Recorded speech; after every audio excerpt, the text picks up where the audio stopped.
the thoughts and condolences of the New Zealand government to the people in Turkey and Syria at the moment. Hopefully by now you will have had the details of the $1.5 million in international aid that we're putting in at this point. I think all New Zealanders will be feeling this because, you know, as a country that has experienced earthquakes and experienced the devastation of earthquakes, I think, you know, our hearts will go out to all of them. Prime Minister, how hard did you fight for the rights of Kiwis when it comes to the path to residency? Look, the Australian government are very familiar with New Zealand's position, and New Zealand's position has not changed. It was certainly one of the topics that we talked about. It was a fairly broad-ranging conversation to begin with, and we fully expect, both sides, that we'll continue to have these kind of discussions. What does success look like for you with the path to residency? Look, I don't want to get ahead of that. We've made a commitment that there'll be more coming. We've got some work underway, but I don't want to get ahead of that while that conversation is still a live one. With the 501s, could we do more? Are you pushing for more? Yes, we heard you say that it's a good win, but do you want to see more traction in this area? Look, I do want to reiterate what I said earlier. I welcome the change that the Australians have just made in the last few weeks. It is a common sense decision. It does recognise one of the key concerns from the New Zealand side, which is that we've had people deported to New Zealand who have no real connection to New Zealand. In some cases they've been living in Australia since they were babies. Yes, they may have been born in New Zealand, but they have no remaining ties to New Zealand. I think the recent change in Australia to the ministerial directions recognises that, and we absolutely welcome that. But does that mean anything at all? I mean, it just means that some either official or the minister can make a case-by-case decisions on discretion. It doesn't actually enshrine anything into law or really change anything at the end of the day. Look, I think it's a sign that the Australian government have taken on board the concerns that we have raised. We'll continue to raise them. We'll continue to talk, but I want to acknowledge that progress is being made. Anthony Albanese.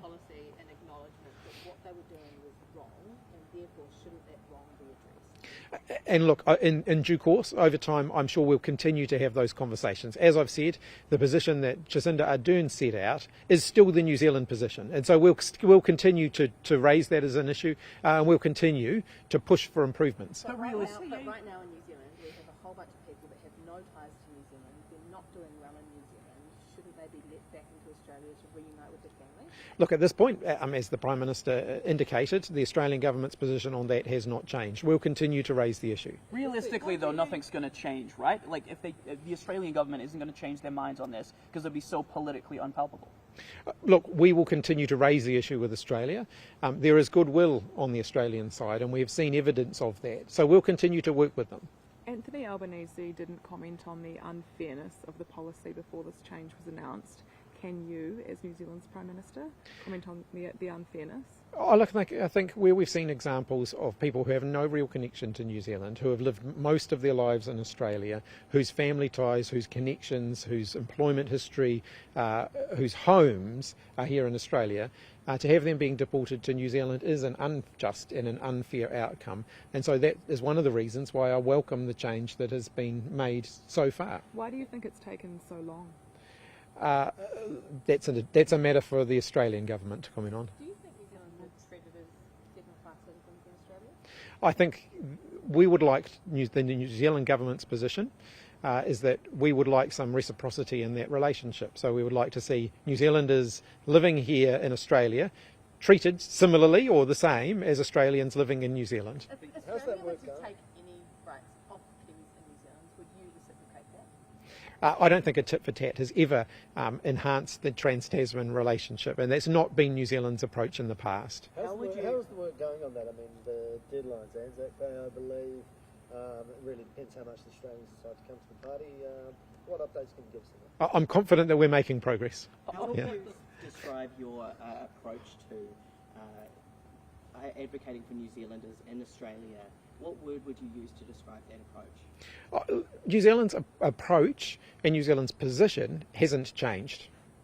You talk about the strength of the friendship between New Zealand and Australia, but it feels like this issue in particular is damaging that relationship to some extent. Do you agree with that? I think, again, my predecessor Jacinda Ardern has made a number of comments on the effect that the previous Australian government position has had on the overall relationship between New Zealand and Australia. We've seen some welcome developments. We'll continue to push for more. But how can the friendship be so close if there is this particular sticking issue? Oh, I think in all close friendships, there will be areas where you disagree. This is an area where we disagree. There are many, many areas where we have a very, very strong relationship with Australia. What do you think of Albanese?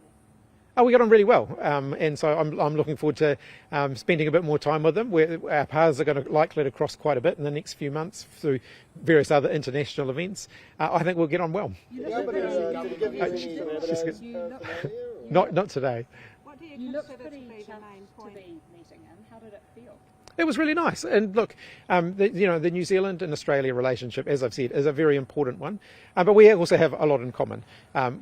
Leaders of Labour parties, relatively recent prime ministers of our countries, and so we were able to, at a personal level, reflect on some of that. The Albanese government seems to have come closer to New Zealand's position on China and how to talk about China. How important is it for both countries to be broadly on the same page, given previous attempts to sort of drive a wedge between the two? Look, overall on foreign policy issues, New Zealand and Australia have far more in common than we have in terms of differences. There will be, from time to time, areas of difference. Sometimes there'll be difference in nuance. Sometimes there'll be more differences in substance. But in reality, we are very close together, and so we will continue to work together. And just on that, talked about I think he wants to visit China later this year. Jacinda Ardern had expressed a desire to visit once borders open. Do you have any plans? Have you made a decision yet whether you'll follow up on her sort of commitment or desire to head a trade mission over there? We're still working. I haven't really had much time to do that in the last 2 weeks, but we are still working on the international travel plans for the rest of the year. But I'm certainly not taking that off the table. Can you talk about the Republic? How are you finding the new foreign affairs side of your job? You've pretty much had both domestically focused jobs up to now, and all of a sudden, you're in the thick of foreign policy. How are you finding it? What are your strengths and weaknesses? Well, I've always had an interest in the world, and so it's a new part of the job. That's right. I mean, I haven't had a foreign-facing role, although as Minister for Education, that's not actually entirely true, because as Minister for Education, I was responsible for international education, and there is actually a huge interface between international education and a lot of our other areas and foreign policy interests. So I've had some involvement there. Did the Prime Minister share with you, sorry to interrupt, but I thought I'd never get a question in otherwise. Well, you over there, that's why I was looking over there, that's right. Yeah. No, did he share with you his plans to have a consultation tour and conversation on the future of the monarchy? In other words, first steps towards thinking about a republic? No, it wasn't raised today. and just further to Sam's question about Australia and New Zealand's positioning on China being more aligned, how do you, as our new Prime Minister, see that playing out in terms of tensions in the Pacific region? Look, I don't want to get into that today. We've got the Pacific Island Forum coming up shortly, and I'm sure there'll be opportunities for us to get into that in greater detail. We didn't talk about it in huge detail today. You've had your friend and mentor here, Annette King. You guys were close back in the day of the tumultuous Labour times. What advice did she provide you, and perhaps you can speak to it if she wants as well, ahead of the meeting with the Prime Minister? Look, Dame Annette is an exceptional representative for New Zealand here in Canberra, and like all exceptional representatives, she provides advice from time to time, and I'll take that advice when I want to. Right. Could you give us a readout on the business conversation, the conversation with the business people? What did they raise? Where did you think that ended up? Yeah, look, the issues that were raised here in Australia from the business community were actually very similar to the issues that I talked about in Auckland. Was it last week when I met with business leaders in Auckland? So issues around regulatory certainty, issues around labour shortages, of course, issues around supply chains. Actually, the issues that business here in Australia is facing are very similar to the issues in New Zealand. So we were able to talk about those common areas. Do they have any gripes about New Zealand regulations? I think I've yet to meet a business person who doesn't have a gripe about government regulation at some point. But there are similar issues, and then there are some issues that are unique to New Zealand. But I guess the thing that did strike me was just how similar the issues are on both sides of the Tasman. And just on the earthquakes, just on...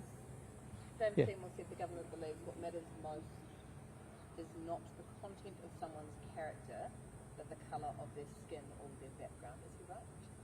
Sorry, run that one past me again. David Seymour said the government believes what matters most is not the content of someone's character, but the colour of their skin or their background. Is he right? No. And should Pākehā feel ashamed of their heritage? No. And just on the earthquakes, I know you mentioned earlier the amount of money the government set aside for support. Do you have any up-to-date information about how many New Zealanders may be impacted, and any calls for support or people putting their hands up saying, please help us? No, I don't have the latest information. Well, I guess the only information I have at this point is that there's, I think, somewhere between 20 and 30 people registered on the Safe Travel website, but I don't have more information on how many people may be there. And no information about deaths or No. injuries? No, I haven't got any information on that at this point. How much, Yeah, I haven't got any information on that at this do point. you know how much aid Turkey gave Christchurch in 2011 at the time of their earthquakes? No, sorry, I haven't had a chance to look at that yet. Yeah. Hey, All right, how last about, one. How do you feel about going into the Australian Parliament as Prime Minister before you go into the New Zealand Parliament probably as Prime Minister? Hadn't actually even thought of that until right about now. So I guess that's an interesting development. Look, it's my first visit here to Canberra, so my first visit to the Australian Parliament. They do things a little bit differently here. It's always interesting to see how other parliaments do things, and so I'm looking forward to it. Is Canberra better than Wellington? They each have their strengths and weaknesses. What did you have for lunch? What was that? How good's the plane? How good's the plane? All right, see you everybody. Cheers.